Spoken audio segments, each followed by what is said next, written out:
Welcome back to The Book Stop. I'm so excited to talk about today's episode. Fair warning moving forward, this podcast does contain spoilers as we go over major events within the novels. Before we get into it, don't forget to follow us on Apple, Spotify, and Instagram at The Book Stop Podcast. So hi, how you doing today? Doing pretty good, can't complain. Awesome. How are you? Oh, I'm doing the best I can. Yeah, welcome to The Book Stop. I am so excited that you're here today. So why don't you go ahead and introduce yourself and what book did you bring today? Yeah, so my name is Ashley Allred. I'm Jen's friend, so that's exciting. Today I'm talking about the book The Lion, the Witch, and the Wardrobe by C.S. Lewis. You can kind of imagine what the book is about by the title. Going into it, I didn't think of any of those options. It's actually about none of them. It's about like a beaver. Oh wait, it is about a beaver. There's a beaver. There actually is a beaver. Yikes.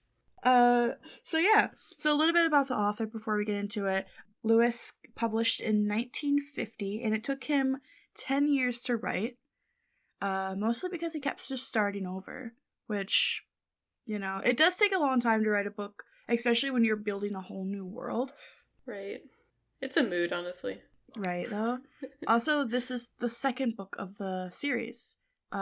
He just wrote this one first, if that makes sense. Yeah, I heard that. It's really interesting, honestly. Yeah, so I think it'd be kind of cool to read it through, chronologically, instead of, the way it's published. But we are lame, and we went with the first one first. Just following pop culture, Right, right. A little fun fact, Lewis is actually best friends with Tolkien. They both served on the English department of Oxford University. And I think it's kind of cool because I'm doing a podcast in the future with your husband, and we're doing a Tolkien book. Yeah, I'm actually kind of embarrassed right now that I didn't know that because my husband is, obsessed with Tolkien, so, awkward, but it's fine. I think that's kind of funny. I'm gonna mention it again when we do one with him, but yeah, to get started, we're gonna play a little game. So I want you to summarize this book in 30 seconds. But... Yikes. Twist. You cannot say the words the lion, the witch, and the wardrobe. Jen, no. That's the whole book. I have faith that you can do this. Can I say closet? You just can't say the lion, the witch, and the wardrobe. Okay, so your here time starts now. Okay, so it's these 4 kids that have to go visit this, I don't know, I guess you could say, a mansion. I actually forgot the relationship between the professor and the parents, but there's a war going on, so the kids go and stay with the professor, and it's just this giant place, and they're kind of excited to be there, but they're also nervous, and Lucy is a very curious child. She's the youngest, and she finds this magical place inside the mansion that they are able to go into, and they find this entire world that's just unlike the world of their own, and they become I don't know, they're humans, so yeah, they're basically kings and queens, and they save the world. All right. I mean, you didn't say any of the 3 words, so I applaud you. So good job. Thank you. I think I did too much backstory there. Yeah, you focus mostly at the beginning, which I like. So I'm going to give a little summary really quick to anybody that doesn't know the story, but it's 4 children that discover a world on the other side of their wardrobe called Narnia, which is ruled by a witch that has the land covered in snow for for hundreds of years. She puts out a bounty for them as they are part of a prophecy that leads to her end. The siblings, along with Aslan, try to save Narnia from the evil witch. Together, they become kings and queens of the lands for decades, and then return back through the wardrobes the same age they left. So, interesting. One thought I have, and we're just gonna jump right into it. So, technically speaking, these kids could be more immortals because they could just constantly go in a loop of living as long as they want, because they could go through the wardrobe, live there for decades, and come back the same age. So it's just a constant loop. Yeah, honestly, that, like, it's just trippy. I mean, they were gone for freaking years. They forgot about their own lives. Yeah. And then they're like, oh, I mean, let's just go back, and it's been, like, what, 10 minutes? Like, Right. So they found the secret of immortality. and they don't even care. It's just, like, they're kids, so they're like, it's fun. Yeah. I thought Wild. that was something else. Before we get into our other talking points, why don't you start with your favorite line? All right, yeah. So my favorite quote is, I hope no one who reads this book has been quite as miserable as Susan and Lucy were that night, but if you have been, if you've been up all night and cried till you have no more tears left in you, you will know that there comes in the end a sort of quietness. You feel as if nothing is ever going to happen again. Oh. This is a kid's book. Yeah. Like, I read that and I was like, I have felt that, and like, I honestly want to cry reading this quote because this is a kid's book. As you were saying that, I was frowning like really bad, and I was like, "Oh my gosh!" To put that in a kid's book is very raw, like because kids don't really, think that way. Right, and I think kids can understand it on a certain level, but definitely not as much like, I don't know, as you would as an adult. Because, like, I mean, the most traumatic thing you go as a kid, I mean, it depends. Like, everyone has different situations. But it's like getting your iPad taken away. Like, you feel that sort of sadness, but not like, you feel as nothing is ever going to happen again. My goodness. Yeah. I had a thought, and then I lost it. Mood. I can't remember. So... yeah, I like that's a good one. It's not necessarily on the happier side, but it's a good. Oh, I remember what I was gonna say. So yeah, that's a thing that Lewis does a lot is that he breaks the fourth wall, or like he goes into the you perspective a lot. Like he is always like, if you're reading this story and you feel this way, then blah blah blah blah blah type deal. Like uses you a lot. So I did notice that happens a lot in the book. But yeah, that was a good one. My quote was, Peter did not feel brave. Indeed, he felt as if he was going to be sick. But that made no difference to what he had to do. So that is a good one. I like that one. I heard it. Well, I listened to the audiobook for this, so I heard it and I was like, you know what? Like, even though there's something that you have to do that you're afraid of and you want to hold back, but it's something that's going to make a change, you should always just do it. If that makes sense. Right. Yeah, honestly. But yeah, let's jump into some talking points. So, to start off, the White Witch, she is, if you could say this, essentially evil Elsa. Oh no. I did not think of it like that. She did what Elsa couldn't do. Oh my gosh. Frozen, shoot, is there a third one? No, there isn't. Okay, Frozen 3 is Lion the... Oh my gosh, I was about to say Lion, the Wardrobe, and the Witch. I can't. But anyways, Frozen 3. Frozen 3. Yeah, I'm gonna be honest, I didn't hate the witch. I thought she had something to do and she did it. And she ruled with an iron fist. And it wasn't a great way to rule, but... she had to do what she had to do. Right. I'm actually curious if the first book talks more about her backstory. Yes. Because I'd love to know about her backstory. Because I really don't mind her either. Like, of course she's evil and, like, she's caused a lot of stress to a lot of people. But she really is just doing, like, she's living her best life. So... yeah. I was going to say I wish there was more backstory to Narnia. And... going forth, I'm going to say we didn't read any of the other books. This is just the only one we've read, so maybe there is something else in the other books about her, but I would definitely love to know more. She had a lot of qualities about her that makes her a very interesting character. She wasn't my favorite character. Yeah, for sure. So a lot of the themes that I picked up in this book were like a lot of like about trust and how, trust equals your ability to be reliable. And let's compare like Edmund and Lucy. So at the beginning, the professor said, Lucy doesn't lie, so why wouldn't you believe her? And because she's a very trustworthy person, it makes her extremely reliable. And there isn't really any reason to second guess her if she's telling the truth. And if she says something is true, then it probably is. And then Edmund, who, a big quality for him is that he does lie a lot.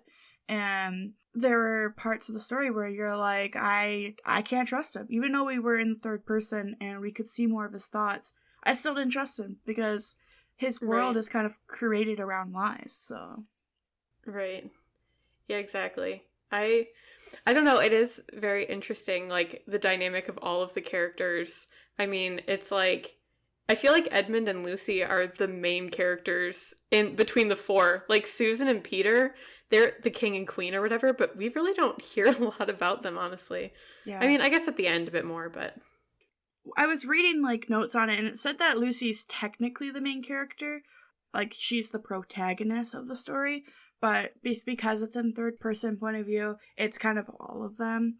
And, like, to tie in with that, how Lucy, you know, she found Narnia, and she goes back and she tells them that she found this world, and, like, the plot in the beginning was, like, how seeing is believing. How, because they didn't see Narnia when they went there, they didn't really believe them.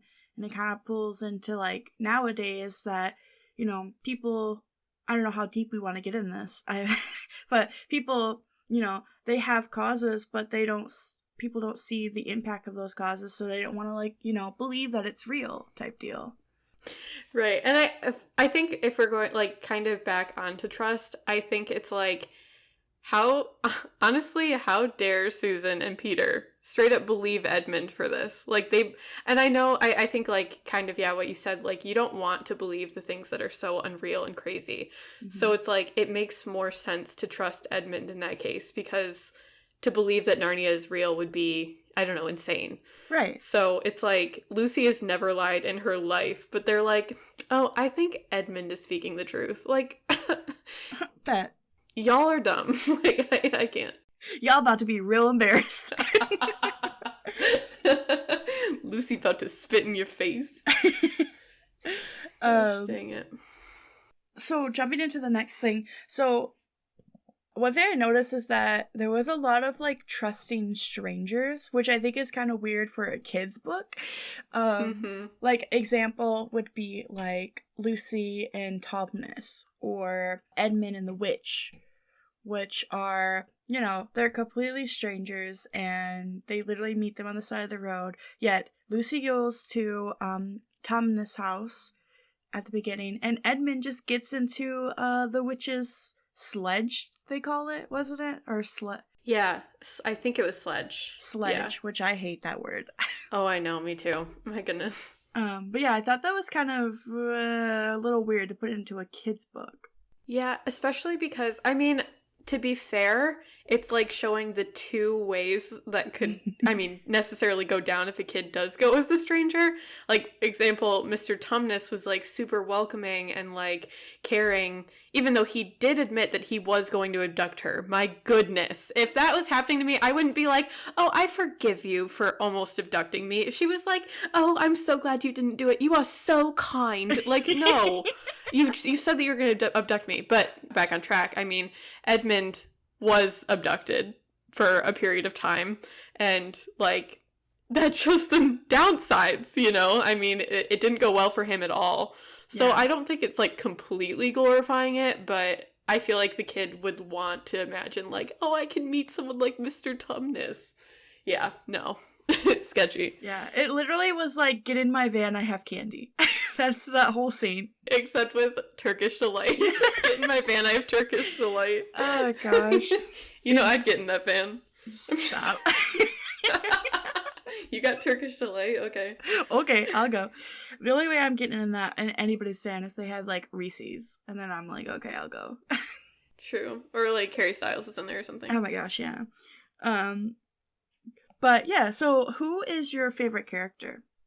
My favorite character, I feel like there are kind of like a lot of unlikable characters in this book, but also like a decent amount of likable. I would say, I hate always saying like the main character is my favorite, but I really like Lucy, or even the professor. Like, I know he's like such a small role in the book, but I love everything that he says. Like, he just brings so much wisdom into the kids. Like, when they're like doubting everything, he's like, yeah, I mean, everything's real. Like, I don't know, I love that. Yeah, I also put the professor, because I like that how he's, like, kind of sneaky, and he's kind of sly, and he uses, like, logic, to kind of get the kids thinking. I like that. And he's very mysterious because he knows about the wardrobe. He hints it heavily that he knows, and he knows about Narnia. And I would love to see the professor in it more.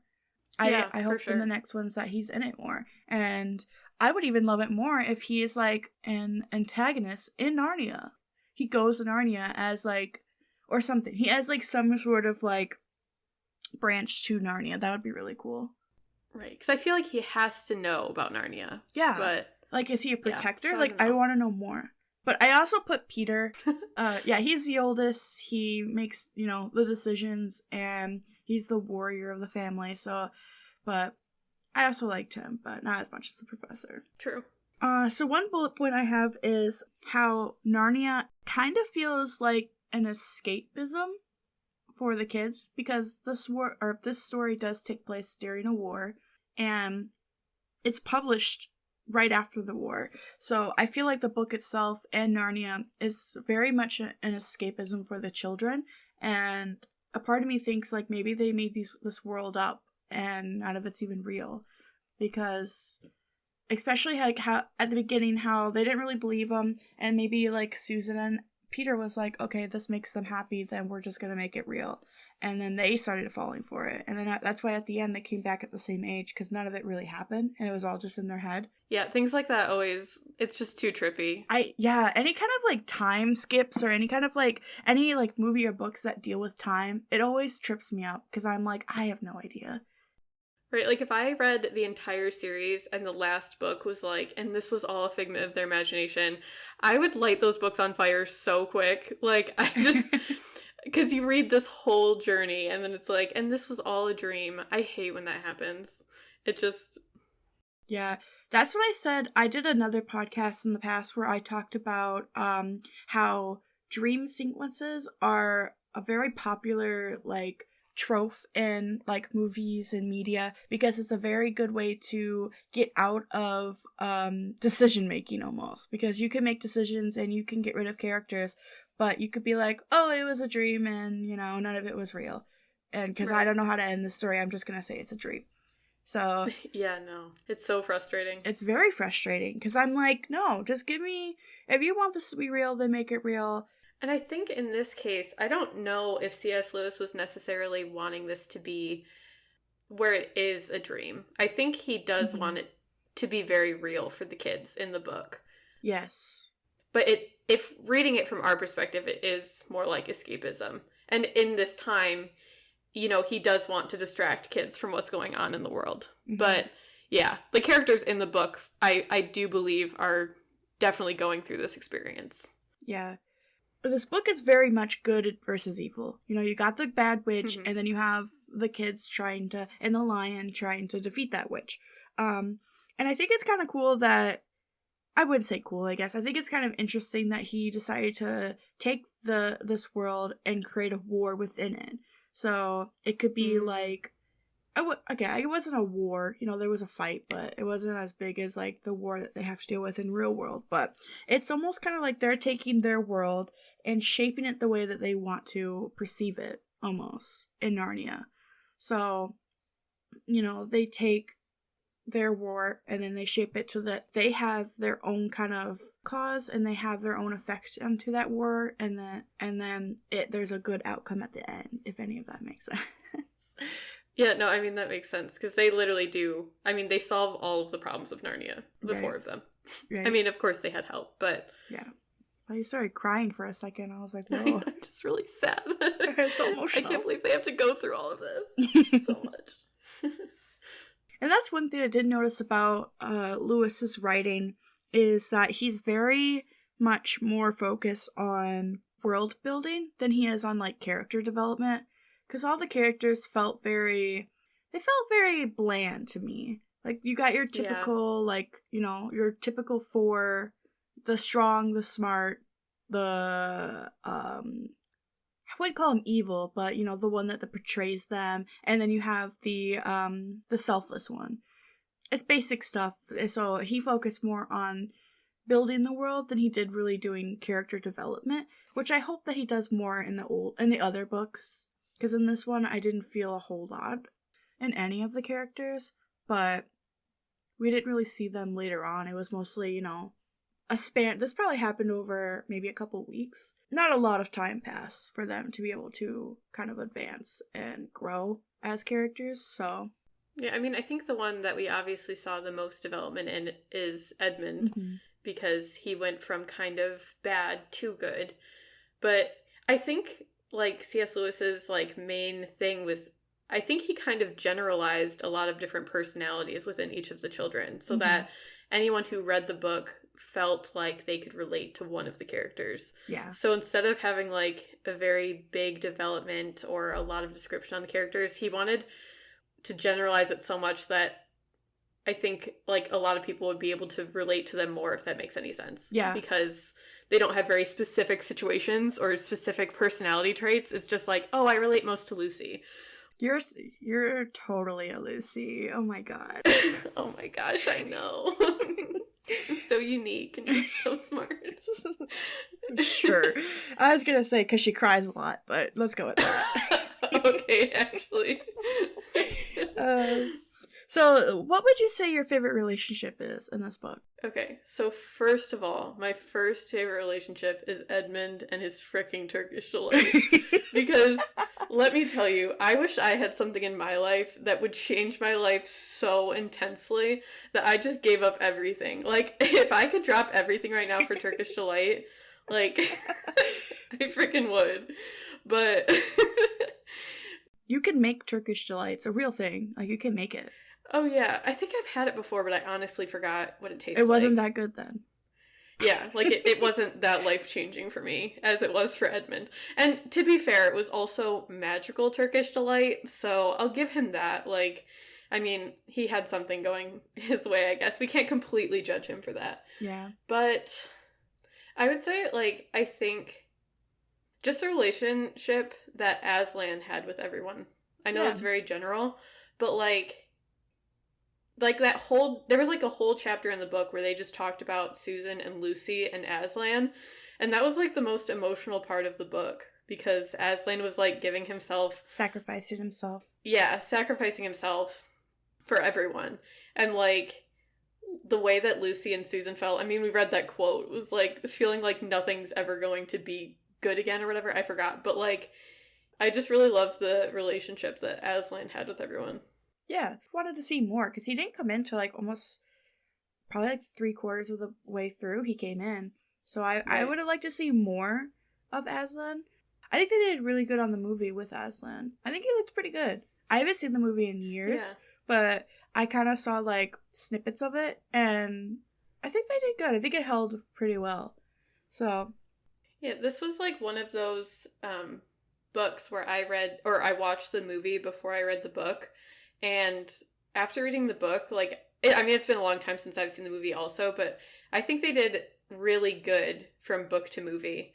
Like, compared to most book to movies, like, they suck. So it's like, they did good. And I mean, it is a children's book too, so, like, it is a little bit easier to make into a movie, I feel like, but still, like, they did good. Yeah, I agree. I think they did the book justice. So, my favorite relationship, I wouldn't say it's a positive relationship, but I really liked Peter and Edmund together. I think mostly because they kind of feed off each other, and that helped drive the plot a lot. So, like, everything that Edmund does was mostly because he's like, well, I'm going to do this because I think Peter will react this way. And I think that kind of, it drove the plot a lot, and a lot of, like, the betrayal between Edmund and his family was, I feel like a lot of it had to deal with, like, his emotions towards mostly his older brother, because I think he felt like his sisters were kind of, like, you know, older women type deal, and he looked to his brother as, like, he wants to be his equal, but, you know, Peter thought maybe he's too good, and that he, you know, he's the oldest, so he has to be, like, the one that they all look up to. So yeah, I mean, like, I feel for Peter because, I mean, he really has to be, like, kind of their dad. I mean, because it sounds like that their father really wasn't ever around. I mean, we don't know too much about their parents, but, I mean, he is involved in the war, and so it's like Peter has to basically raise Edmund and, like, teach him how to be good. So, like, I feel like the relationship did get better at the end, where it became more healthy and Edmund did realize, like, I need to do what's right. Yeah.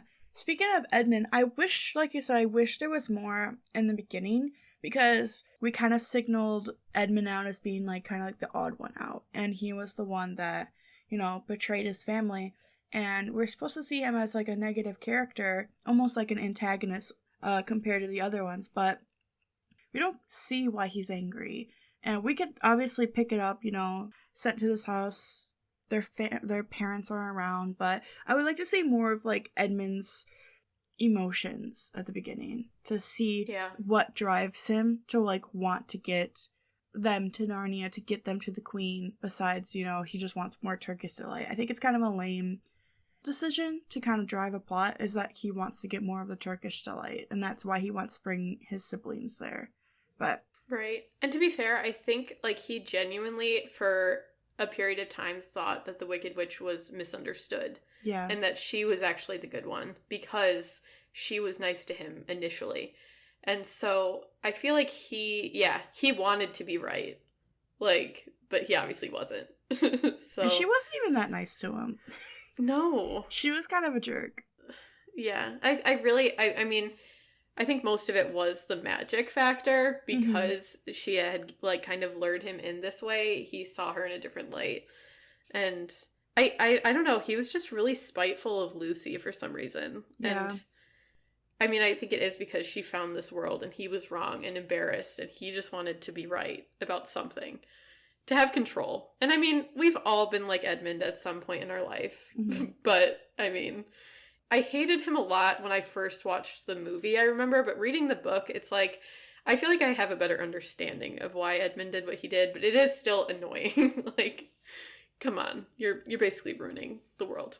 Right. He's just being greedy. Right. Literally, like, he's putting his family in danger because he wants more Turkish delight. And, like, I get it if it's, like, it has, like, a spell on him, then, you know, it's not really his fault, you know, he's under a spell. But if it's literally just because he's greedy and he wants more of it, then get your act together, bud. It's like, Turkish delight is not that good, my man. It's average at best. Average at best, yeah. Do you want to play a little game? Yeah, let's go for it. Okay, don't worry. This isn't like a trivia game. We're going to play something a little different. So, okay, good. On a scale 1 to 10, how likely are you to believe these people if you were in Narnia? Oh, man. All right, let's go. Okay, let's start out easy. So, Lucy. How likely are you to believe Lucy? Okay, well, I mean, obviously I would probably trust the most, but it's also hard because she's a literal child. But I'll go 10 out of 10. Okay, all right. Yeah, I agree. I think from what I read from her, she seems like a very honest, kind-hearted person. So I would go with that also. 10 out of 10. Yeah. She's a good egg. She's a good egg. The White Witch. How likely are you to trust her if you were to go to Narnia? No Turkish delight involved. All right. Okay, I'm glad you said that, because that does change things. But, I mean, if I was, like, walking around everywhere in Narnia and hearing what everyone had to say about her, like, the freaking beavers were like, she gotta go. So, yeah, they would be very low. 1 out of 10. 1 out of 10. Okay, yeah. I can see that. I think I would give her... I think out of respect, because she is the queen, I would say, like, 3 out of 10. But also, she's making the entire land winter, and I can't do that. I'm sorry. Yeah, I really can't stand winter forever. So we're gonna knock it down to, like, 2 out of 10. Okay, that's fair. Giving her a little street cred for being the queen. For being the queen, you have to give her a little respect and trust her a little bit, because she's the queen. But also, no, girl, no. Riding around on what you call a sledge? No. Oh yeah, if you call anything a sledge, I absolutely cannot be around you. Exactly. Next we have Peter. All right. Scale of 1 to 10, how much would you trust Peter? Like, Peter is, the dad of the group, and, I respect him, but You know, for some of the sass that he was giving Lucy at the beginning, like, Lucy, you're a little girl. Like, this isn't true. Get over yourself. He didn't say that, but, you know, like... Translation. Exactly. I would say I would give Peter, like, a solid 7 out of 10, because for the most part, he makes good choices, and, like, he does, like, lead the group, but I feel like he does have, like, he doesn't fully trust other people completely. Yeah. And for that, I don't trust him fully either. Exactly. Yeah, I like that rating. I would say about the same. Okay. Next, we have Mr. Beaver. This one was hard because at the beginning I was like, Mr. Beaver's totally sus. Like, I don't trust him. But, like, obviously he helped out the kids a lot and, you know, was part of the war. So I think it's hard because I don't know if I want to rate him over Peter. Yeah, I think I would give him, like, a solid 5 or 6, because, like, I was very suspicious of him at the beginning, but, like, you kind of gain his trust as you move forward with him. Okay. All right. I would give him, because he's a talking beaver, I'm giving him a 0, because I'm not trusting an animal that is speaking to me. I'm gonna walk away. Hey, we're in Narnia, Jen. Come on. True. But, yeah, no, I'm not vibing. Mrs. Beaver, though, that's a different story. I trust 10 her. out of 10. 10 out of 10. I trust her with my heart. But Mr. Beaver, nah. I mean, she making good food, too. Like, you know, Mrs. Beaver is out here saving the world. She's literally a grandmother. She, like, makes them food and makes sure they have everything for their trip. So cute. Mr. Beaver, though, I'm getting bad vibes. Bad vibes. We stand Mrs. Beaver. So next I have, Susan. Susan, I honestly feel like is the most bland character in this book. Like, you know nothing about Susan. You know, is she the honest one? No, that's Lucy. So, I don't know. Because she's so quiet, I don't trust quiet people, you know? Exactly. I mean, they got things going on in their brain. I give her a 1 out of 10. I mean, she could be like, oh, I so agree with Peter and Lucy, and Edmund is just the worst. But on the inside, she's like, I'm about to go talk to the queen real quick. Like, you never know. She's so quiet. Exactly. I like where you're thinking. In my head, I was thinking maybe like a 4, because I don't know much about her, other than, you know, she's the second oldest. Yeah, I see where you're coming from, and I agree. Next, I have Edmund. Okay. Edmund, the sweet child who literally only has one goal in life, which is Turkish delight. I don't... Actually, okay, wait. I was about to give him a really low rating, but now I'm thinking, this boy is so...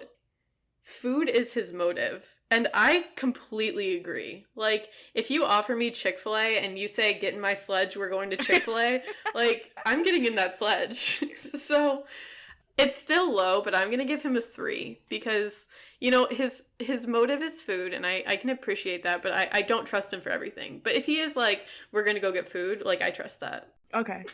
So you trust him behind the wheel of getting you to Chick-fil-A, but you don't trust him with, like, your life. I got it. Exactly. Okay. Edmund, I feel like he's just very misunderstood, and I want to give him the benefit of the doubt, but he led me wrong too many times, so I'm going to give him, like, a 2. 2 out of 3. 2 out of 3? 2 out of 10. 2 out of 3. Oh my goodness. Okay, so the last one I have here is Aslan. Okay. I'm gonna give it from a Narnia perspective, because if we're talking about, like, actual perspective, like you said with Mr. Beaver, if a lion walked up to me and was like, I'm gonna save you, like, I'm dead. Yeah, there's no other option. I had a heart attack and died. But in this world, like, I mean, Aslan apparently is, like, just when you look at him, he's, like, majestic and, like, glorious. And I don't want to say that, like, I listen to what everyone around me says and I kind of just believe it, but, like, if literally everyone was like, oh my gosh, Aslan is amazing, like, Aslan's gonna save us, I'm kind of like, I'm trusting this dude. He's gonna save my life, you know? Yeah. Like, I think I'm gonna give him higher because, I mean, he's the one who's about to come in and save us all from this winter, and I hate winter. I can deal with it for a month, but for hundreds of years, absolutely not. So if Aslan's going to take that away, I trust him with my life. So I'm going to give him a 9 out of 10. All right. I like that. I'm gonna give him a 10 out of 10, and here's why. I like big cats, and lions are freaking cool. But also, this man's got war history. He's got battle strategies, okay? He knows what he's doing. Oh, true. And true. I'll ask him not to speak to me, because I don't like the idea of animals speaking to me. No. But I'll allow it for him. He's the only exception. Him and Mrs. Beaver is the only exception. You hear "Only Exception" by Paramore start playing. I was literally singing in the back of my head as you were saying that. Exactly. Is there anything that you want to talk about? Any like talking points that you want to bring in? I think the one thing I want to talk about is honestly how he came up with this book, because I think it's so interesting. Yeah. I mean, literally what started the book is that he saw a picture of a fawn holding an umbrella. Like, imagine writing a book literally off of just one painting you saw, like just an entire book.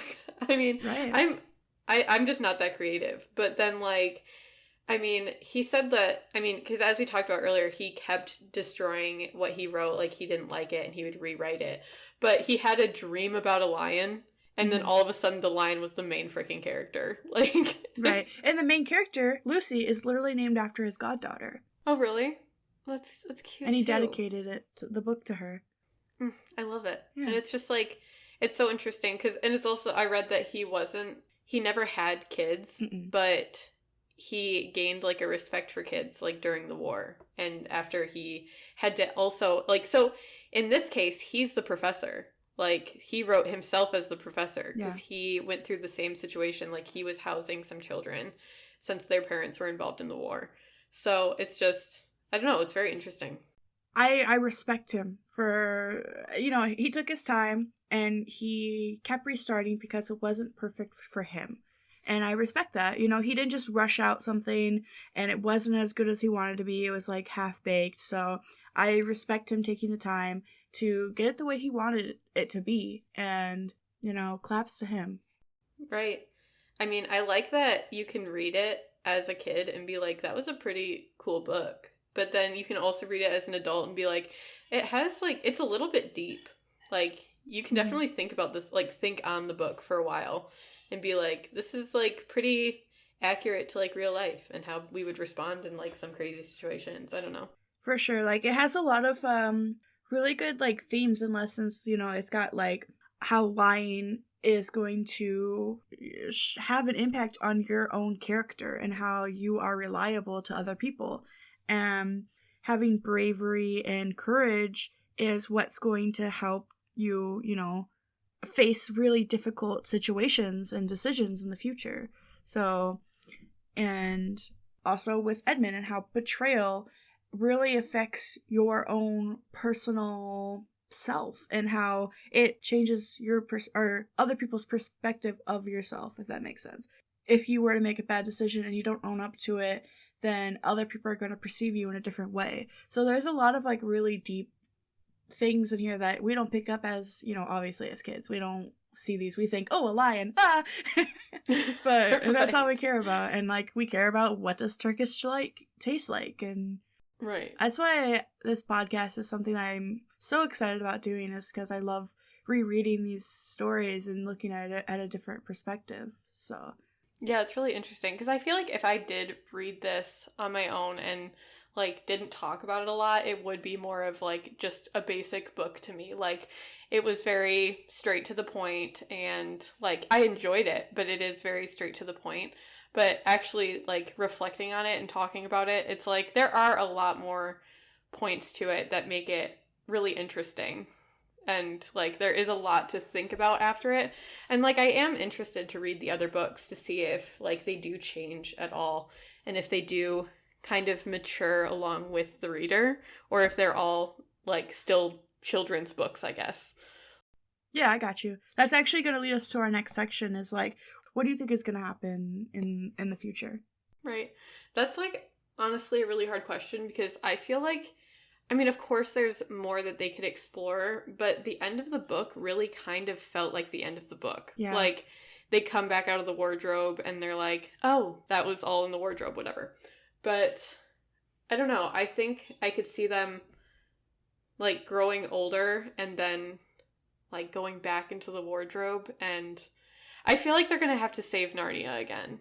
Yeah. Like, they're gonna go back out of the wardrobe, and it's gonna be like a week for them, but hundreds of years in Narnia, and someone took over again. Yes. Like, yeah. So it's like they're gonna have to save Narnia again. I don't know how there's 4 more books, like, but I think it's 4. I think it's 4, yeah.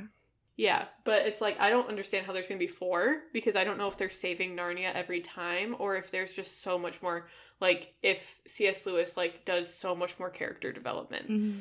He has a lot of room for it, so. Yeah, he might not have focused on character development in this book, but then maybe that's, like, the whole next book. Like, I don't know. So, I do think, overall, they're going to have to save Narnia again. Yeah.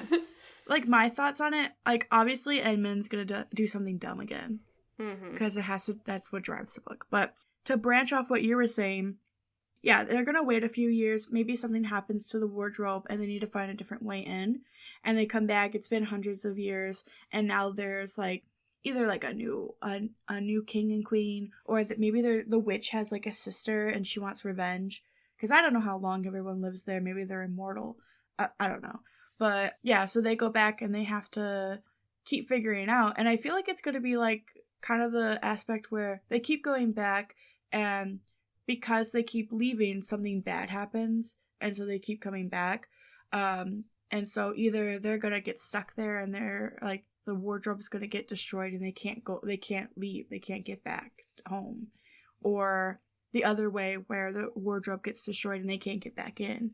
I feel like in the end the wardrobe has to get out, like they have to lose it somehow. Right, yeah. Like the very last book, something has to happen. Yeah. It gives me like Monsters Inc.'s vibe. When they destroy the door and he can't see Boo anymore. But then they still found a way. Yeah. You know? Mm-hmm. So is there any like missed opportunities in your own personal opinion in this book? Anything that you would have changed? Anything you would have done differently? Just in like your own personal view. I think my biggest thing, kind of like what we talked about earlier, is I do want to know more about the witch, and like more about this. I guess they do explain the winter a lot, but they don't necessarily explain like why she did it, how she took over. Was Aslan in power before her, and then he left and she took over? I feel like there's just like something missing there, and maybe I missed it in the book itself, but I just didn't see a lot about that. So I am really curious about the Ice Queen, because I mean she is a really interesting character. I think the last thing is that everything that happened in the book did happen in such a short period of time. So I don't know, it would be interesting if there could have been like a chapter on just backstory, so that we could have seen how the characters got to where they are, and if we can kind of see how they developed, because we do see a little bit how they developed, obviously, but just not much. And like, for example, with Susan, we know nothing about Susan. So it's like, I feel like this book could have been a little bit longer, because there were just some characters that we just didn't know anything about, like right. Susan. Yeah, I think the audiobook was only like 2.5 hours long. So it's a very short book. For taking 10 years, like, no hate, Lewis, no hate. I respect you so much. But yeah, I definitely see where you're coming from, and I could see like it could have been drawn out a little bit more. But there are other books, so maybe there is more there. Right. But I agree. I would love like a spin-off on the Snow Queen. And I, for some reason, don't quote me on this, I want to say that there is. I think there might be something that's a spin-off of it, but I'm not positive. If not, that needs to happen. Yeah, I would love to know more about that. And also, I would have honestly liked a little bit more characters, too. Yeah, honestly.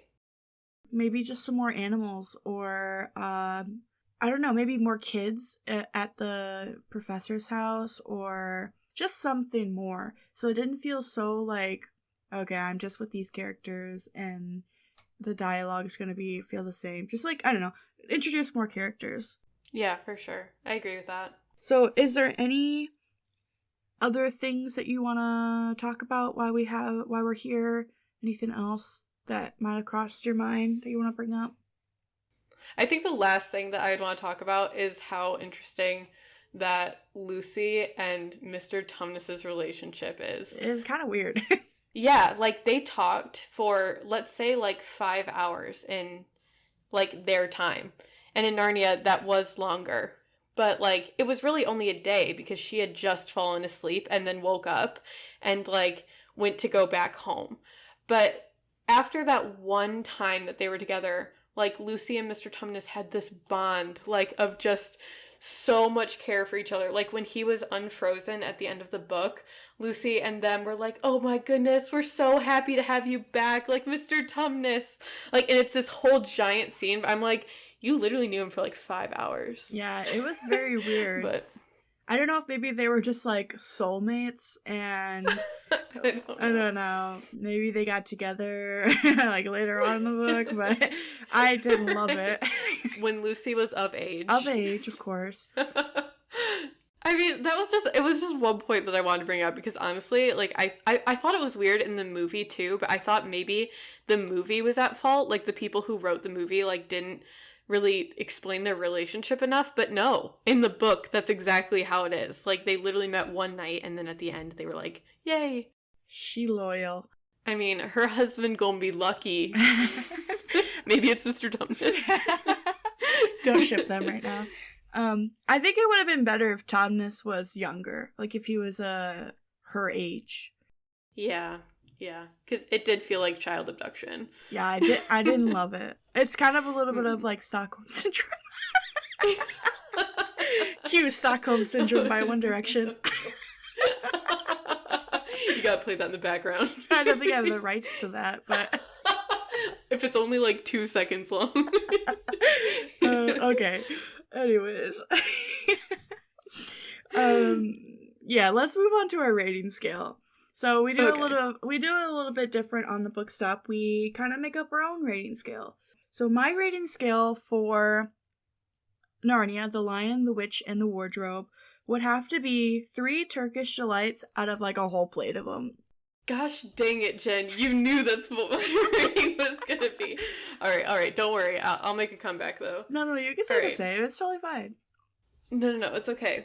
You said 3? Yeah, so 3 Turkish delights out of a whole plate. You decide how many's on that plate, how big that plate is, but I'm going to say a solid 3 of them.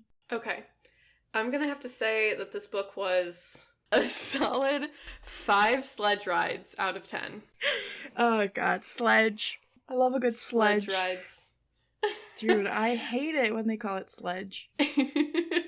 What is that show that's like oh my gosh. Oh, Zumafoob? No. I was gonna say, like, is it like Trick My Crib? Like, how do you, what? Like, isn't it Pimp My there you go. Is it? No, I think it is. Pimp My Ride. Pimp My Ride. Pimp My Sledge right now. Right after this podcast, I'm about to go pimp my sledge. Okay, send me the link to it. I want to watch that episode. Okay, sweet. I got you. All right. Well, there's nothing else that I can think of. I really appreciate you taking the time to come on to the podcast. It means a lot. Yeah, thanks for having me. I'm a big fan, so it meant a lot to be on here. Are you blushing? I am. I'm trying not to tear up right now. If you guys liked Ashley, she will be back. I think right now, I want to say probably like August area. So make sure you come back in August and we'll be back. I know, I'm going to be your guys' favorite guest. Just so funny. I think I'm their favorite guest. Because I come to every single one of these, and you don't come. It's your first one, so. I know, but I make such a lasting impression. Okay, you know? Okay. All right, well, thank you so much. Thank you. Bye. Thank you for turning the pages with us this week. If you've enjoyed this episode, show your support on social media. Don't forget to turn on your notifications to get a reminder of the next episode. Thanks again for listening to The Book Stop. Bye!